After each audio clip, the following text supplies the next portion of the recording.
Right, hi students, hi everyone. In this alkali metal, today we are discussing about sodium. Actually, it is this video is all about sodium. Today we will discuss about important minerals of sodium and as well as the types of uh, physical properties and chemical properties and preparation methods of sodium and some chemical properties also, and what is the uses of this sodium and sodium. Actually, it consists of some compounds, for example sodium hydroxide, sodium carbonate, sodium bicarbonate, and hypo, like hypo means here sodium thiosulfate. These are okay. So we will discuss these compounds of sodium also, and yes, let us start the video and listen. And sodium, we know that electronic, this is the electronic configuration of sodium, that is 1s2, 2s2, 2p6 and 3s1. And actually sodium metal was extracted by the scientist, he is Davy, in 1807 actually.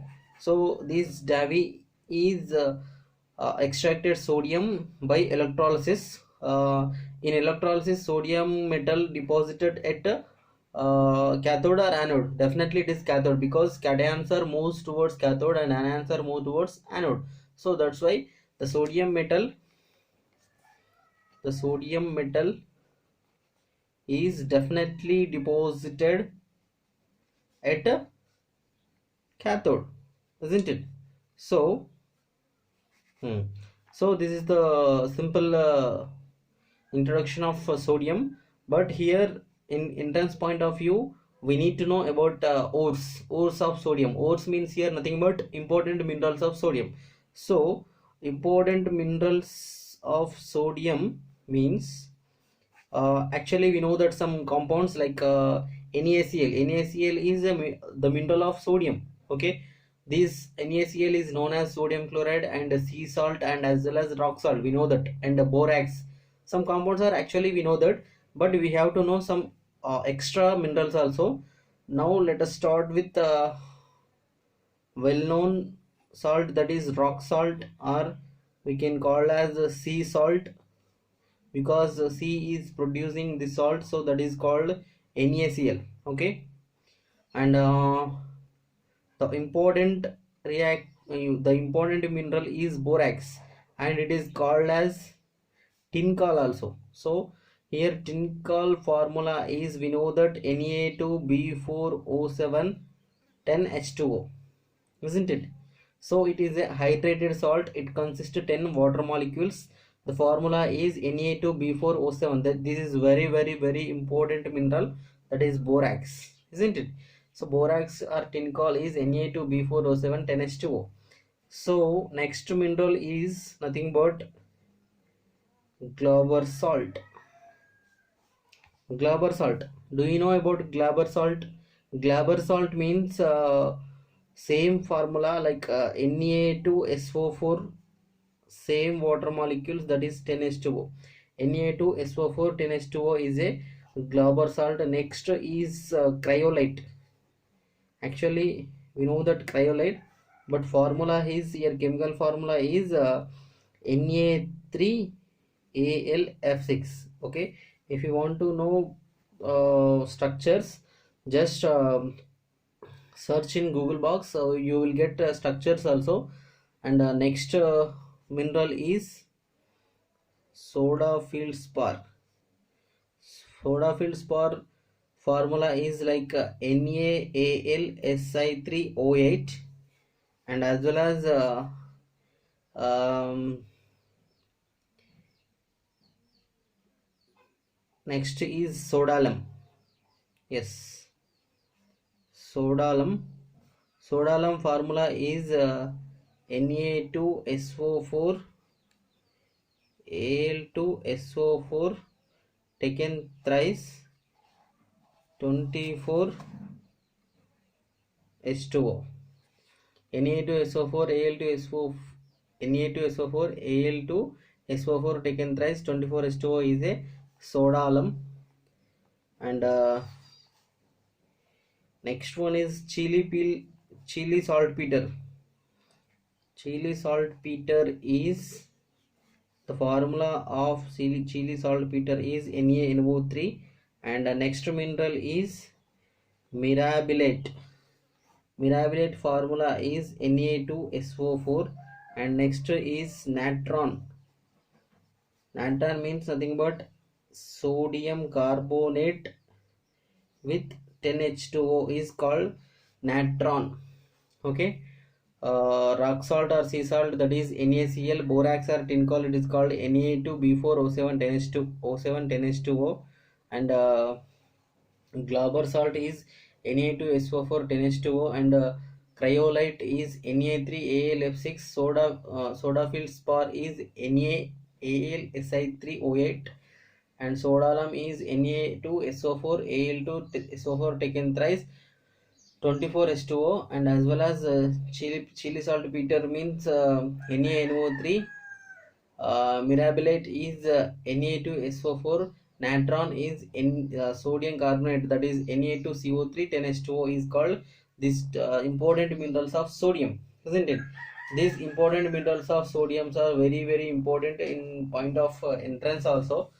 And in next is now we are discuss now we want to discuss about extractions of sodium. So for the extraction of sodium metal, I'm explaining two methods. Actually we are used generally these two methods for sodium extractions. uh, So what I am saying here, what are those two methods means here, Kastner's process and as well as Down's process. Okay, here Kastner's process and as well as Down's process. These Kastner process and Down process are very useful methods to extract the sodium. And in this Kastner process and Down process, what are the electrolytes and what are the cathode and what is the anode, and how much temperature we require to produce extract this sodium metal, and how it is electrolysis takes place, and what is the reaction takes place at cathode and anode, and what are the final products, we need to discuss about that. Okay. So here yes, Kastner's method, Kastner methods, electrolyte is in this electrolyte means nothing but the solution which is consist liquid state, that is we are here Kastner process we are taking as NaOH, that is molten NaOH. Molten NaOH is a here electrolyte. Okay. And here in Down's process, what is the electrolyte of Down's process is nothing but molten state of NaCl plus CaF2, calcium fluoride. So this calcium fluoride is known as fluorspar. And here what are the cathode rod and what is the anode? Okay, what is the temperature during the process? So cathode is Fe rod, anode is nickel rod, and the temperature is 300 to 350, around 350 degrees centigrade. And again here cathode, what is the cathode and what is the anode, and what is the temperature during this process? So cathode is here same cathode, that is Fe rod, and anode is here in Kastner process we are using nickel rod, but here Down's process in anode is graphite rod, isn't it? So here during the process the temperature required 600 to 650 degrees centigrade. So this is the General principles and general reactions. On electrolysis, what happens? On electrolysis, generally what happens at cathode position, reduction takes place. At cathode position, what happens? Reduction takes place, isn't it? So we know that, and reduction means here simply, actually what happens, NaOH divided as a Na plus and OH minus. Okay, why we are taking NaOH means here electrolyte is NaOH. This NaOH is divided as Na plus and OH minus, isn't it? This Na plus is undergoes reduction by gaining of one electron. This Na plus is become gaining of an electron, it's become solid state of sodium. And at anode what happens? At anode definitely oxidation takes place.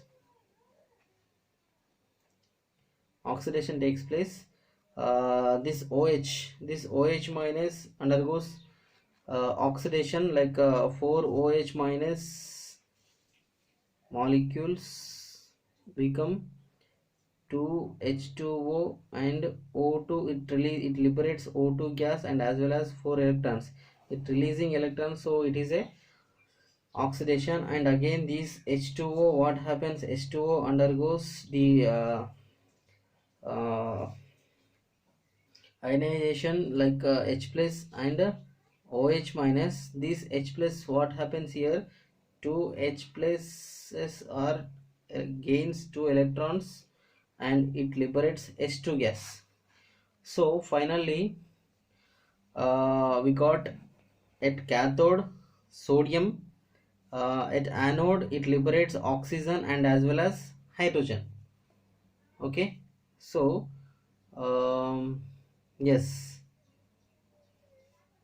uh, here this H plus, these cations are liberating. The H plus is cation, so cation it is forming by gaining of 2 electrons, it releasing H2 gas, so it is a reduction reaction. This liberation of hydrogen takes place at cathode, and here sodium also deposited at cathode and oxygen releases at anode. So here I am giving you clarity. At cathode what happens? Sodium solid is deposited and H2 gas is liberated. At anode what happens? O2 gas is liberated, isn't it? So in Downs process what happens? Same. Here actually we are taking molten NaCl. On electrolysis, what happens on electrolysis? Actually this NaCl is divided into Na plus and Cl minus, isn't it? This cation is undergoes reduction and this anion undergoes oxidation. So at cathode this cation it gains one electron and it's form sodium, and it forms sodium at cathode. And at anode what is the reaction takes place here? So 2 moles of Cl minus, it liberates chlorine gas and it releases 2 electrons. Then definitely it is a oxidation reaction. Okay, for this electrolysis why we are adding this CaF2 means, what purpose we are adding CaF2, I am giving you explanation here.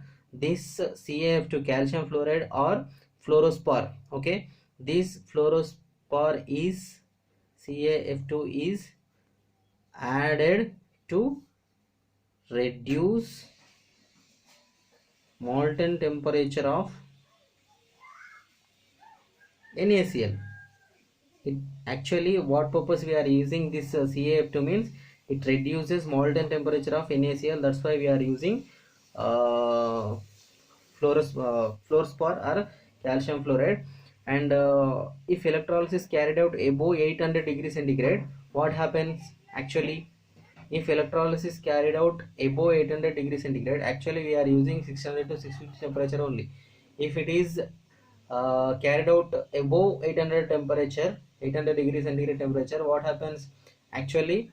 uh, the reaction actually, the melting point of sodium is the melting point of NaCl is 803 degrees centigrade. So above 800 the reaction not takes place. So if the reaction carried out at above 800 degrees centigrade, then sodium metal which deposited at cathode and chlorine gas liberated at anode. So it means but here what happening, so that's why above 800 degrees centigrade the electrolysis not going on, not takes place here. So because it the melting point of sodium is 18803, so that's why we are using 600 to 650 centigrade. Okay. And here actually chlorine gas, so we need to discuss about chlorine gas. Actually it releasing at anode chlorine gas. This chlorine shows corrosion. Okay, actually, so this chlorine shows corrosion nature. So it damages operators also. So hence what we are adding. So if chlorine if we added these CaCl2, okay, CaCl2 or CaF2, whatever it is, okay. So hence by the addition of this CaF2, melting point of sodium chloride get reduced. So operators is safe. Okay. So this is Downs process and the Kastner process. Actually these methods are useful to extraction of sodium metal, isn't it? So and now we need to discuss about physical properties of sodium. Physical properties of sodium, right? When we are discussing about physical properties, actually sodium metal is looking like a silvery white, you know that, okay. And it is like a silvery white, and as well as soft metal. Soft metal means nothing but here it can be cut with the help of blade or knife also, actually. And one more point is usually sodium metal is stored in kerosene. Okay. This hmm, sodium is stored in kerosene, we know that actually. So the metal gives two bright lines also in emission spectra. In emission spectra what happens, it gives this sodium metal gives two bright lines. Two bright lines means what are the lines means here, these lines are named as D1 and D2 lines. Okay. And this D1 line is what is the yes, D1 line, and as well as D2 line. This D1 line consists of the value 589.4 nanometers. At that nanometer it give D1 line, and D2 line is 590.2 nanometers. Okay. Actually these lines are appears at yellow region, isn't it?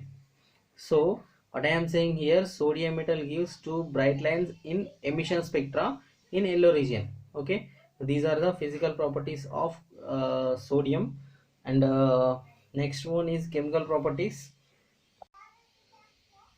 So here next we need to know about chemical properties of sodium. In this video about all about sodium only. So actually in this chemical properties we need to know about reaction with atmospheric air. These sodium is undergoes reaction with atmospheric air or not. So can you know this, for example 4 moles of sodium, if it is reacts with 2 moles of oxygen, definitely it form. Actually we know that chemical property of alkali metals. What happens alkali metals, if alkali metals undergoes reaction with the oxygen, definitely it form M2O. This M2O again reacts with oxygen. Then what happens? It form M2O2. That is, this is peroxide, this is normal oxide. So in the same way here Na2O, and it is undergoes reaction with oxygen, it form Na2O2. Then this is peroxide, sodium peroxide, and this is normal oxide, sodium oxide. If it is undergoes hydrolysis, what happens? If it is undergoes hydrolysis, it form MOH. Here NaOH, isn't it? So this NaOH is reacting with carbon dioxide, CO2. Okay, what happens here? It forms Na2CO3. So if you want to balance the reaction, here 2, here 4. So it means simply, in chemical properties, the sodium reacts with the atmospheric air to form normal oxide, and again it reacts with oxygen, it forms peroxide. If it is this normal oxide undergoes hydrolysis, it forms sodium hydroxide. If sodium oxide undergoes carboxylation, it forms sodium carbonate, isn't it? So here we need to discuss about main major points, that is, here peroxide. Okay, peroxide means Na2O2. Okay, so this Na2O2 is act as good oxidizing agent. Sodium peroxide is act as a good oxidizing agent. Okay, and this sodium, actually this sodium when combines with oxygen, it form large quantity of peroxide and small quantity of normal oxide. Okay, so here sodium when combines with oxygen, it forms large quantity of peroxide. So here small quantity of normal oxide. It means when the sodium reacts with oxygen, it forms more large quantity of peroxide, small quantity of normal oxide. So so that's why this Na2O2, this peroxide is act as a good oxidizing agent, isn't it? So here what I am saying, the separation of this NaO and Na2O2 is difficult, because normal oxide consists to small amount, peroxide consists to large amount. So the separation of this peroxide and normal oxide is very difficult. It means the separation of Na2O and as well as Na2O2 is very difficult. So how it is difficult to me, how it is separated means, actually Na2O, that is normal oxide, is prepared by reaction between NaNO3 with Na and sodium metal, isn't it? So what I am saying here, simply Na2O is prepared by reaction between NaNO3 and sodium. So if I give reaction, definitely you will understand easily. NaNO3 when reacts with sodium, definitely it form Na2O, and it liberates N2 gas. If you want to balance this equation, 2 NaCl, Na2, 6, 10, 12. 12 means here 10, right? So here finally this Na2 is prepared by reaction between NaNO3, sodium nitrate, and sodium. So I am last point and least point, but not least point, that is Na2O2 with dilute H2SO4. So Na2O2 and dilute H2, combination of dilute H2SO4 is called as soda bleach. So this sodium peroxide with dilute H2SO4 is called as soda bleach, isn't it? So this is about chemical properties of sodium, and we have more number of chemical properties, but we are not discussing about that. And we need to discuss about uses. What is the use of sodium? Actually we know that the sodium vapor is widely used in street lights. Okay, we know that sodium lamps, so street lights, and as well as sodium mercury is used as a reducing agent. Sodium mercury NaHg is used as reducing agents. And next is the mixture of sodium and potassium. The mixture of sodium and potassium is used as thermometric liquid. It is used as a thermometric liquid, isn't it? So and here the very important use, sodium and lead. This is known as alloy. Okay, this sodium and lead alloy is used for the preparation of tel means here tetraethyl lead. It is very important useful factor with sodium. This tetraethyl lead, what is the use of tetraethyl lead means, it is used as anti-knock agent. Anti-knocking agent means here this tetraethyl is used as anti-knock or anti-knocking